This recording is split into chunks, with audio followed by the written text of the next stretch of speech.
Alright guys, heads, you watch the rest of this entire video, you thumbs up this video, you comment on this video, you tell all your friends about this video, you get so excited about it, and you also go to the link in my underwear and check out my Facebook page where I like to talk to you guys and just see what's up. And tails, you can just leave scot-free, no problems. Nothing like a bet that you have no control over.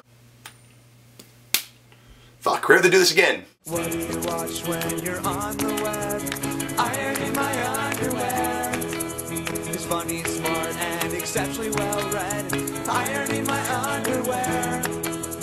You'll want to subscribe ASAP.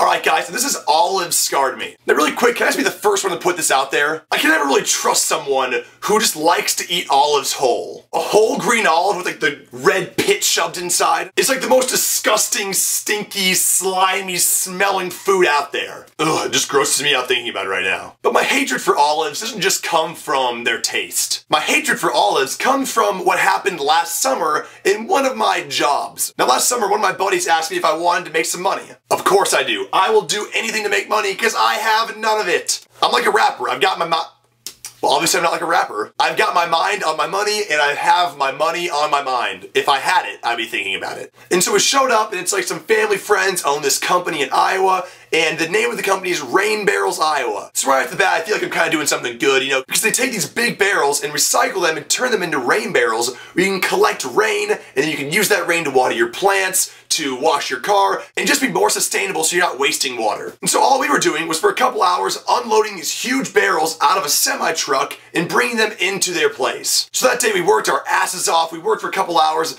and the people were super nice, like they bought us pizza, paid us for it, and even bought us some beer. It wasn't until the end of that one-day job that we kind of got roped into like a half-summer job. And if you guys ever met those people who are just so incredibly nice, you just can't say no to them no matter what, well, these were those people. And right before we leave, they quick ask us, they're like, hey, we have some more jobs for you guys if you'd like to make some more money. You guys can just come in like every day and just help us clean these barrels out. Because these barrels have to be cleaned out from the inside before they can be turned into rain barrels. Oh yeah, we'll definitely clean these barrels out, no problem. But what we didn't know was where these barrels came from. Now I'm gonna educate you now on how olives are shipped. Mass amounts of olives are shipped all across the United States, in fact all around the world, in huge plastic barrels. Ironically, similar to the barrels that we'd be cleaning out. Now after a person who buys large amounts of olives, which are either bars or really gross stinky obese people, Rain Barrels Iowa then takes those empty olive barrels and turns them into rain barrels. We didn't know this. But these barrels have been sitting like fermenting with like all the leftover olive juice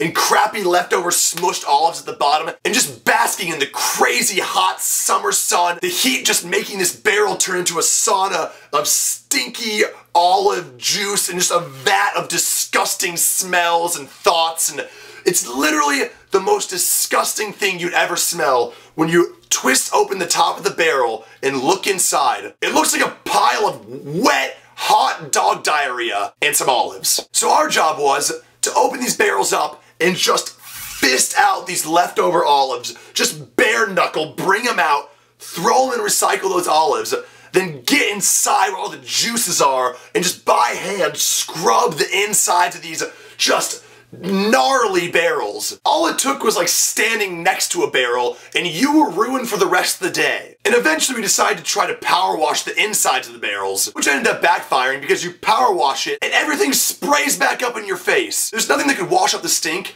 of olives that have been sitting in this barrel in the hot sun, just decomposing and juicing all over your body. This job truly needs to be featured on Dirty Jobs. Now keep in mind, this wasn't our full-time job. Both of us had other jobs we had to go to after this. So eventually, after I had so many people at my work saying, something smells in here, I realized that I eventually had to quit. But it truly did give me a new respect for the people who really do dirty jobs every single day. I just said doo-doo a couple seconds ago. But seriously, it truly is incredible some of the things that people are willing to do in order to make money and put food on their table, and I truly do respect that. Alright, now before we're done, What the Buck is doing a kind of a contest right now where he has a segment on his show called Buck Factor. And guys, if you just do me a huge solid, guys, I would love you forever. And what he does is feature YouTubers on his YouTube channel. Just go to his Facebook page, link down here, and in a comment, put the link to my YouTube channel on there. Or put a link to one of your favorite videos of mine. Now granted, don't spam him. So if you go to his Facebook page and you see that somebody else has already put something up there about my channel or my videos, just thumbs up it or comment on it and say, hey Buck, feature this guy in a video because blank. Fill in the blank. Be creative. I'd love to see some of your comments on his Facebook page. Because I'm asking so much of you guys to put the link to my channel or one of your favorite videos on his Facebook page, for the next 3 days, I'm going to respond to every one of your comments on my channel. Alright guys, that's it. I love you. I'm in love with you.